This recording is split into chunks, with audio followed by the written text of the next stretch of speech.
내 이름은 마이클 해스포드다. 나는 72세이고 말기 대장암에 걸렸다. 나는 거의 50년 동안 이 이야기를 아무에게도 하지 않았다.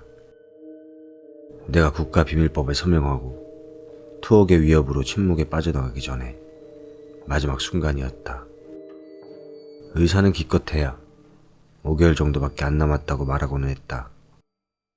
특히 오래 혹은 행복한 삶을 살았다고 말할 수는 없지만 죽을 준비가 되어 있다고 말한다. 그렇지만 내 인생은 더 길고 행복해져서 그럴 권리가 있었고 이제 그 이유를 말할까 한다. 법적으로 어떤 의미가 있는지 아니면 이 글을 읽는 사람이 누구든지 믿거나 말거나 나는 그저 가슴에서 이 사실을 빼내야 한다. 나보다 훨씬 말주변에 능숙한 동료 해병의 말을 인용하면 이 이야기는 진실도 거짓도 아니고 그저 내가 아는 것이다. 1966년 여름 나는 미 해병대에 입대했다.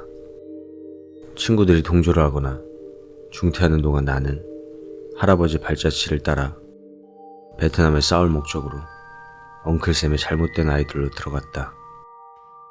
엉클샘의 잘못된 아이들이란 나의 군부대 별칭이었다. 동부 해안에 있는 대학을 고르고 해병대 신병 모집 인사 군사학교에 다니라고 설득하곤 했지만 나는 사병으로 입대했고 서류를 작성하기로 결심했다. 나는 할아버지가 어떤 행동을 하셨는지 보려고 했다. 그리고 나는 할아버지를 자랑스럽게 하려고 결심했다. 그래서 나는 1967년 초 다낭에서 AC-130 수송기에서 내려왔다. 킬러 컴퍼니의 일원으로 제3대대, 제5해병대. 나는 다낭 주변의 베트콩에 많은 피해를 입히고 있던 사상자를 냈던 전투부대에 있었다. 수송기의 문이 열리고 베트남의 강렬한 열기가 우리를 강타하는 순간 나를 맞이한 첫 번째 광경 중 하나는 수많은 두꺼운 올리브색의 바디백이었다. 다낭 군기지에서의 첫 주정도는 매우 힘들었다. 모기와 포병의 포사격 소리 덕분에 잠이 오지도 않았다. 그래서 나는 밤에 보초 임무를 받았을 때 그나마 안심했고 정신을 집중시키기 위해 무엇이든 필요했다. 이제 반성할 시간이라는 것을 나는 거의 알지 못했고 입대하겠다는 내 결심에 대해서 심각하게 후회하기 시작했다. 소대원들은 고향에서 온 사람들의 반응에 대해 이야기하고 있었다. 아기 살인자들이다. 시위하고 있던 그들은 우리를 나치스 혹은 아기 살인자들이라고 불렀다. 한 소대원은 파란색과 흰색 구슬을 신은 여자애가 전투복 차림으로 5번가를 걸어가면서 자기가 있는 곳에 평화라는 글씨가 써진 동그란 플라스틱을 뱉었다고 했다. 자정 무렵 한 인물이 다가오는 것을 보았고 고위 장교의 이중 어깨막대를 식별했다. 에스페라데이는 기지에서 전설의 군인이었으며 LAPD의 지휘관이었다. 에스페라데이는 기지에 오기 전부터 그 아래 병사들과 사령관으로부터 찬사를 받았었다. 좋은 밤이지 않냐? 그치? 어둠 속에서 그의 얼굴을 알아볼 순 없었지만 그의 따뜻한 목소리가 느껴졌다. 네, 그렇습니다. 해병, 이름이 해스포드라고 했던가? 해스포드... 옛날 영어 이름 맞지? 해병 고향이 어딘가? 에스페라데이는 그리 밝지 않는 불빛 속에서 손가락에 반짝이는 커다란 은반지를 만지작거렸다. 노스캐롤라이나 허버드 출신입니다. 그런가? 내 아내의 가족이 그곳 출신이고 내가 레주네에서 시간을 낼 때마다 허버트에 가곤 하지. 어린이 되게 좋은 장소였을 거야. 봄 낚시가 아주 굉장하다 들었어. 감사합니다. 하지만 저는 고향에서 동생과 비비탄총으로 다람쥐를 쏘는데 시간을 보냈습니다. 아, 그래? 에스페라데이가 킥킥 웃었다. 잠시 동안 침묵이 흘렀고 나는 점점 더 불안해졌다. 데이는 사람을 안심시키는 그 무언가의 힘과 진정한 리더십의 질, 점점 더 감사하게 여기게 하는 무언가를 가지고 있었다. 자네 전투 경험이 있나? 아닙니다. 나는 조금 당황한 듯 말을 이어갔다. 그래, 오래 기다릴 필요는 없어. 그는 담배 한 갑을 꺼내 내게 담배를 권했다. 나는 내일 밤 꽤 비밀스러운 정찰 임무를 이끌어야 한다. 데이는 약간 긴장한 표정으로 담배를 깊게 빨아들이며 잠시 달을 올려다보더니 다시 내게 시선을 돌렸다. 그때 달은 훨씬 더 커 보였다. 그것이 보유하고 있는 힘이 습한 밤 공기에 두껍게 매달려 있는 것처럼 보이게 했다. 그래, 수고하도록. 넌 지금 우리 부대를 자랑스럽게 하고 있다. 알겠지? 감사합니다. 내가 환하게 웃으며 말했다. 그의 온화한 태도가 내 불안을 완화시켜 주었고 나는 그의 맘에 들게 해서 그의 부대로 가기로 결심했다. 며칠이 지나자 대위의 정찰병에 대한 소식이 전해지기 시작했다. 나는 시카고 출신의 젊은 해병, 링컨 홀씨 상병, 자칭 영혼의 형제, 소대원 중 가장 친한 친구와 함께 복무하고 있었다. 여, 해스포드, 들리나? 데이는 어때? 에스페라데이? 그 개같은 베트남 새끼들 때문에 실종당하셨어. 뭐? 그거 실종됐다고? 어떻게 된 건데? 내가 볼 땐 여기 그냥 좆된 것 같은데. 나도 모르겠다. 야, 그게 네가 할 소리야?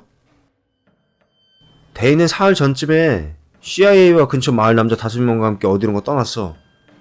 그 이후로는 아무런 흔적도 보이지 않았고 헬리콥터를 타고 그 지역을 돌아다니며 수색했는데 아무것도 없었어. 이런 젠장. 그 데이랑 정찰병들한테 무슨 일이 일어났을 거 같냐? 나는 데이처럼 전설적인 군인이라도 그냥 실종될 수 있다는 것을 믿을 수가 없었다. 이 동네 사람들은 어떻게 되는 거야? 우리 찰리가 그분들을 잡았을 거라 보는데. 아니면 진짜 똑똑해져서 밴쿠버로 가는 중이던가. 찰리? 베트콩? 형제, 넌 네 원수를 존중해야 해. 그렇지 않으면 너는 망할걸? 그래서 나는 적에게 존중하는 의미로 말하곤 하지. 난 너를 석기 시대로 보내버릴 거다. 그리고 난 다음 달에 집에 들려서 해스콕 할머니를 보러 갈 거야. 홀씨는 비오는 오후 텐트에서 한바탕 웃었다. 그날 밤 우리 중 몇 명은 병영 밖에 앉았고 무자비한 열기와 습기 때문에 밖에 나왔다.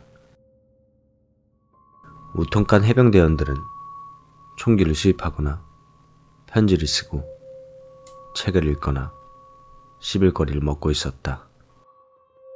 나는 방금 막 새 정글부츠를 벗은 참이었다. 그때 우리 소대장이 문을 열었다. 그의 심한 케이준 억양을 거의 알아들을 수 없었지만 그날 밤 우리는 공포에 가까운 그의 목소리에서 긴급한 소리를 들었다. 카우보이 마냥 퍼질러 자고 있냐? 침대에서 나와! 지금 당장 쳐 튀어나와 이 새끼들아! 그는 우리에게 소리를 지르며 소총을 가리키고 해병대원들에게 부츠를 던졌다. 우리들은 얼굴이 창백해지고 눈이 휘둥그레해졌다. 휴의로 모일 때 나는 여전히 플렉 재킷을 거치고 있었다. 조종사가 휴의에 시동을 걸었고 움직이는 기계의 요란한 소리로 공기가 가득 찼다. 휴의의 로터 블레이드가 회전하기 시작했다. 소대를 지휘하는 젊은 대위가 도착해서 소대장과 잠시 말을 주고받고는 우리에게로 돌아섰다. 휴의 헬기 소리 때문에 그가 더욱더 큰 소리로 말했다. 해병들! 며칠 전 로트란 마을 근처에서 에스페라데이아 정찰팀이 실종됐다는 소식을 들은 분들이 많을 것이다. 근데 좋은 소식이 있다.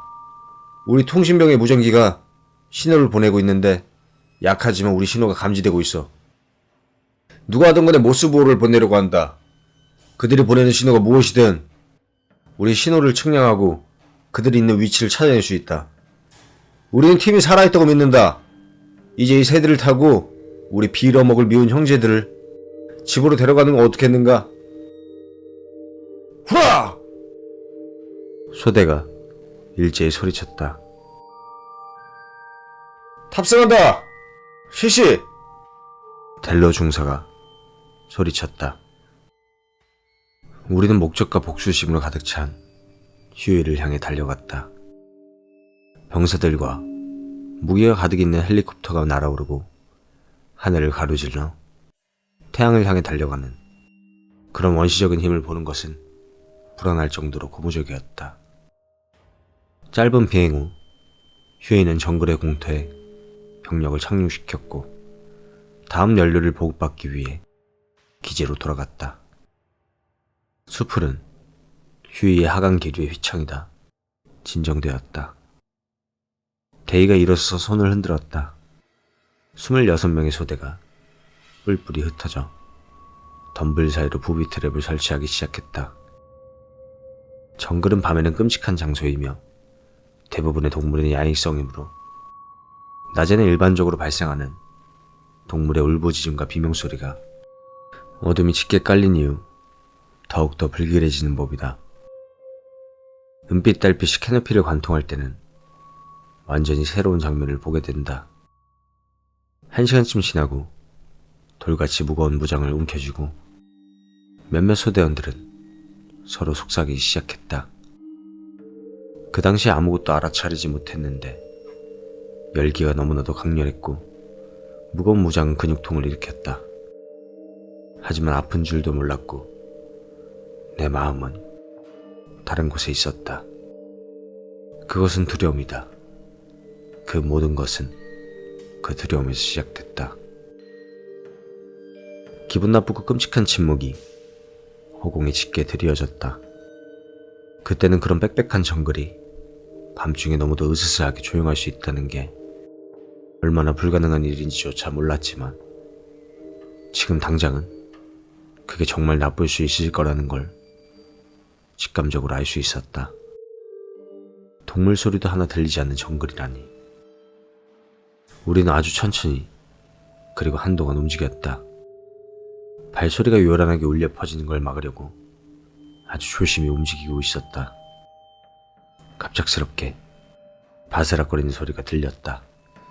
앞에 있던 해병이 기합소리를 내며 풀밭에서 무언가 무거운 것을 끌어냈다. 그것은 조용히 꿈틀거렸다. 야, 이 쓸모없는 똥쟁이 새끼야. 소녀는 똥을 싸다가 해병에게 끌어당겨졌다. 검은색 옷을 입고 있었고 트럭 타이어로 만든 것처럼 보이는 고무신을 신고 있었다. 라몬 마우스찬! 라몬 마우스찬! 베트남 소녀는 우리에게 뭐라고 말했다. 이 개같은 새끼야, 닥쳐! 개머리판으로 소년의 뺨을 때리고는 침을 뱉었다. 상병!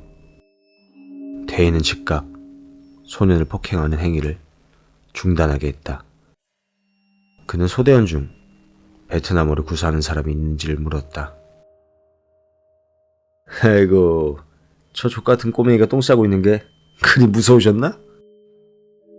내 근처에서 해병들이 낄낄거리고 있었다. 그를 무섭게 하는 건 우리 때문이 아니야. 티니가 말했다. 티니의 목소리는 너무 깊어서 우리 땅 아래에서 흘러나오는 것 같았다. 뭔 개소리야. 해병이 어둠 속에서 씩씩거리며 말했다.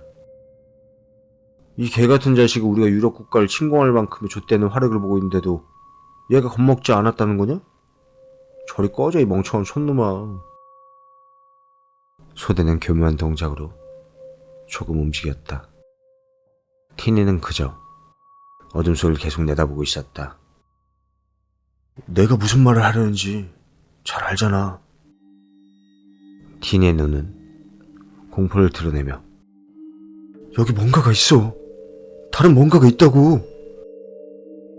그리고 갑자기 총성이 들려왔다. 누군가 우리에게 총을 쏘고 있었고 총알은 슉슉 소리를 내며 우리 사이를 재빠르게 지나가고 있었다. 베트콩의 매복이었다. 매복이다! 사격 개시! 대위가 소리쳤다.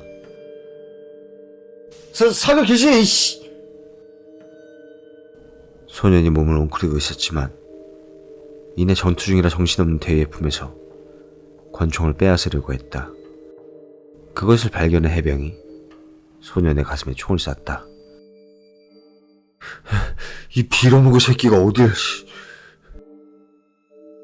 아비규환 속에서 베트남 소년은 축 늘어진 몸 아래 짙은 핏줄기 위에 둥둥 떠 있었다. 달빛 아래 젊은 소대장의 얼굴이 창백하고 겁에 질려 보였다. 무슨 짓을 한 거야, 상병? 그놈이 대인님 총을 뺏어갔습니다. 그놈이 대인님을 존나 씨발 엿먹이려던 참이었다고요. 해병이 소리를 내며 총을 쐈다. 이내 총소리가 잠시 멎었다. 잠시 후 나는 캐노피의 공터를 알아볼 수 있었다. 어둠 속에서는 무엇이든 알아차리기가 어렵다. 대위가 그 지역을 정찰하기 위해 몇 명의 사람을 보냈는데 곧이어 한 명이 나왔다. 그것은 무엇보다도 비명 같았다. 중사님! 허스키 케이준이 앞으로 달려가 나무 사이로 엮어내리며 달려갔다. 기관총 사수들이 엄호 사격을 할 준비를 마쳤다. 매복이 올 줄 알았다. 이 지역의 베트콩은 동지들을 죽인 총소리를 듣고 분명히 복수하려고 했을 것이다. 어쩌면 의무감에서, 어쩌면 생존감에서, 어쩌면 둘 다의 한 부분일지도 모른다. 달빛이 비치는 공터를 지나자 걸음을 옮기고 긴 풀밭을 들여다보았다. 내가 본 걸 잊은 적은 단 한 번도 없었다. 팔꿈치에서 찢어진 피가 검은 혈전으로 줄무늬를 이루고 있었다. 팔꿈치에서 찢어진 피가 검은 혈전으로 줄무늬를 이루고 있었다. 나는 계속 걸었다.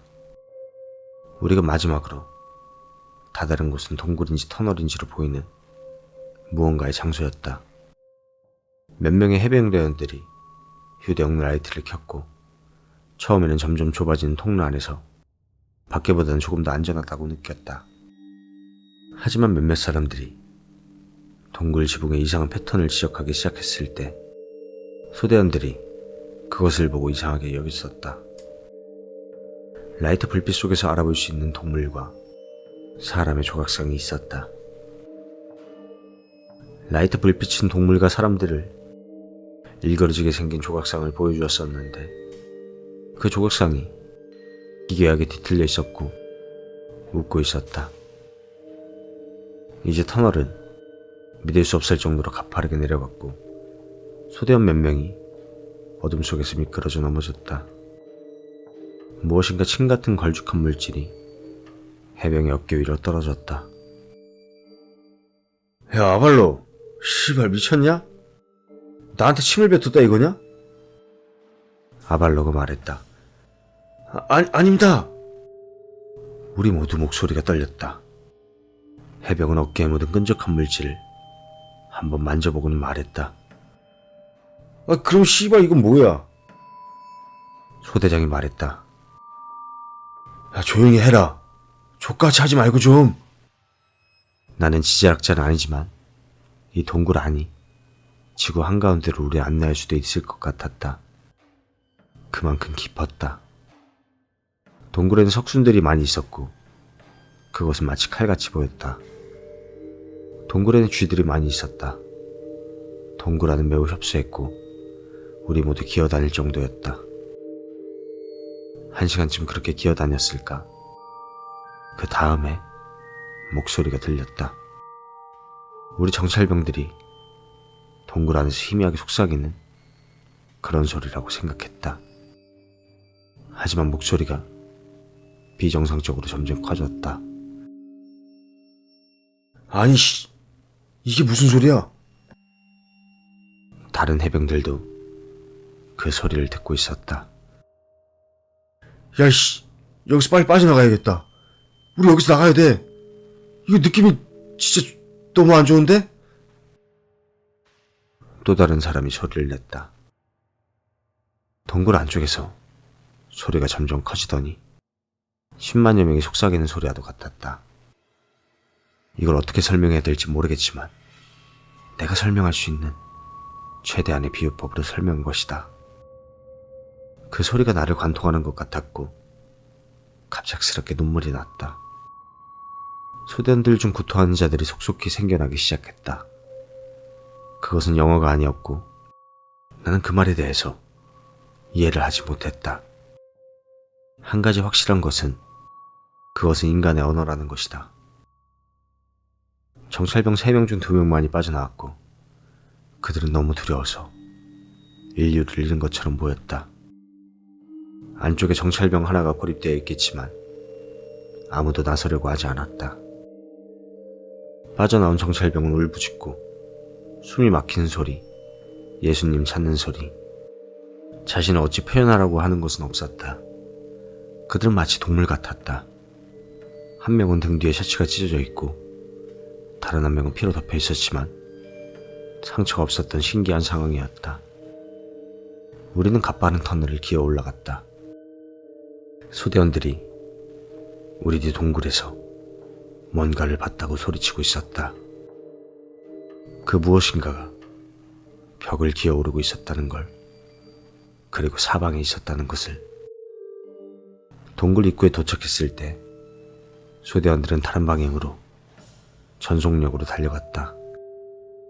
우리 소대장이 함께 있으라고 소리치는 소리가 들렸고 겁먹은 몇몇 소대원들은 그것을 완전히 무시하고 빽빽한 정글 속으로 사라졌다. 덤불 속에서 방어적인 자세를 취하고 있는 우리 소대장조차도 알아볼 수 없었지만 우리 중사가 명령을 내린 것은 분명했다. 우리 통신병에게 몸을 돌리며 긴급 철수를 요청을 하고 신호를 보냈다. 몇 분이 지나자 정글을 뒤흔드는 소리가 들렸다. 나는 안전장치를 풀고 어둠 속을 뚫고 소리를 향해 총을 겨누었다. 아드레날린이 솟구치며 심장이 뛰기 시작했다. 총을 발사하려는 순간 동료 해병이 이름을 부르는 소리가 들린 것이다. 해스포드? 홀씨는 라이트를 향해 손을 뻗었다. 그러자 이런 씨. 잠시 후 홀씨가 무언가에 의해 사지가 지키고 말았다. 내 눈앞에서 무시무시한 광경이 펼쳐졌다. 이윽고 전투가 시작됐고 우리 소대원들은 그 무언가에게 사격을 가했다. 그 무언가들에게 공격을 받자 우리 소대원들은 창자와 피를 쏟아내기 시작했다. 우리는 다가오는 헬리콥터의 소리를 향해 달려가면서 여전히 어둠 속으로 미친 듯이 총을 발사하고 있었다. 나뭇가지의 가시가 내맨 얼굴과 팔에 찰싹찰싹 부딪히고 소대원들은 넘어지고 눈에 보이지 않는 힘에 의해 쓰러졌다. 소대원들은 알 수 없는 무언가에 의해서 목이 뽑히거나 몸이 관통당해 죽었다. 우리는 미친 듯이 나무줄기를 뚫고 달빛이 비치는 공터로 들어갔다. 때마침 휴이가 나타났다. 우리는 부대 구역에서 깜빡이는 빨간 불빛을 향해 달려갔다. 문 포스들에게 소리를 지르며 어둠을 향해서 무조건 쏘라고 말했다. 마찬가지로 그들도 공포와 혼란으로 우리를 바라보며 아무것도 못할 뿐이었다. 해병들이 욕이 섞인 소리를 지르자 이내 휴이 조종사들이 정신을 차렸다. 한 해병이 휴이에 올라탄 후 긴 숨을 내쉬며 말했다. 거긴 아무것도 없어. 빌어먹을 데이도 없어, 씨. 비명을 지르며 휴이에 올라탄 소대원들은 전부 생존했고 숲으로 도망간 소대원들과 동굴 안에 남겨진 정찰병 한 명의 소식은 아직도 모른다. 그 후 9일 동안 CIA는 다낭에서 나를 구류시켰고 나는 내가 구조 임무를 맡은 사람에 대해 이야기한 적도 없었다. 나는 하루에 2번 하와이, 샌디에이고 해변에 어울리는 여름 여행 옷을 입은 CIA 요원 2명으로부터 신문을 받았다. 그들이 그 우스꽝스러운 여행 옷을 입고 나에게 점점 적대적으로 언성을 높일 때 뭔가 좀 웃기기도 했을 정도다. 얼마 후 나는 미국으로 돌아가 정신적으로 부적합한 이유로 해병대에서 명예퇴역해야 한다고 들었다. 군인들이 내 앞에 서류를 놓고 서명을 하도록 강요했다. 난 아무 말 없이 서명했다. 그들에게서 아무런 감정을 느끼지 못했고 나에 대한 처분에 대해서 말할 때에도 마찬가지로 소름 끼칠 만큼 감정이 없었다. 베트콩의 매복과 젊은 미군의 비극적인 죽음, 그것처럼 단순한 일이었다. 베트남에서의 내 시간과 그날 밤의 사건에 대해 생각하기까지 거의 50년이 걸렸고 몇 가지 결론을 내렸다. 나는 그 단어들을 이론이 아니라 신중하게 사용해서 여러분에게 경고해야 한다고 생각한다. UFO 목격, 로즈웰, 달 착륙, 화성인이나 운석 충돌 또는 태양 플레어에 대한 B급 영화들이 우리의 생각을 엉망으로 만들었습니다. 우주, 다른 행성에 있는 생명체에 대한 개념은 인간의 상상력을 너무 많이 포착하여 정작 우리의 발 아래의 무언가에 대해서 소홀히 했다. 하늘에서 오는 게 아니라 아래에서 오는 것이다. 동굴과 지하 강에서 우리를 찾아올 것이고 그들을 마주쳤을 땐 우린 준비가 전혀 안 된 상태로 당하고 말 것이라는 것을. 하지만 그것이 나를 밤마다 그때 그 기억으로 미치게 하는 것은 아니다. 국가비밀법에 설명하는 것은 이 이야기를 내가 입 밖으로 내지 못하게 하는 그런 장치도 아니다. 말한다고 나는 그 자리에서 폭발해서 죽지도 않는다. 난 단순히 그것에 대해서 서명만 했을 뿐. 하지만 국가비밀법에 서명했다고 내가 침묵을 지킨다면 그날 밤 무언가에 의해 습격받아 죽은 전우들의 얼굴들을 하늘에서 차마 볼 수가 없기 때문이다. 우리가 도망칠 때 정글에서 우리를 공격했던 무언가 중 하나가 바로 실종된 에스페라 데이였다. 겁에 질린 메인을 잡아당겨 그의 가슴에 메인의 팔다리를 잘라서 가슴에 꽂아 넣듯 집어넣는 것을 보았을 때 나는 그것을 볼 수 있었다. 그의 얼굴은 완전히 박살났다. 입술이 찢어져 있고 깨진 이빨이 희미한 라이트 불빛에 그림자를 들여오고 있는 빈 눈구멍으로 드러났다. 상체를 덮고 있는 누더기천은 말라붙은 피와 흙으로 덮여 있었지만 에스페라 데이 가슴에 무언가가 박혀 있었다. 손목은 안쪽으로 부러졌고 상처가 나면서 날카로운 톱니 모양의 뼈가 튀어나왔다. 하지만 다시 한번 꼬인 손가락에서 무언가가 보였다. 캐롤라이나 주립대학교의 반지였다. 거기다 그가 자주 피던 담배곽이 그의 가슴에서 보였다. 나는 결국 실종됐던 에스페라 데이를 찾아냈다. 곧 봅시다, 영혼의 형제여.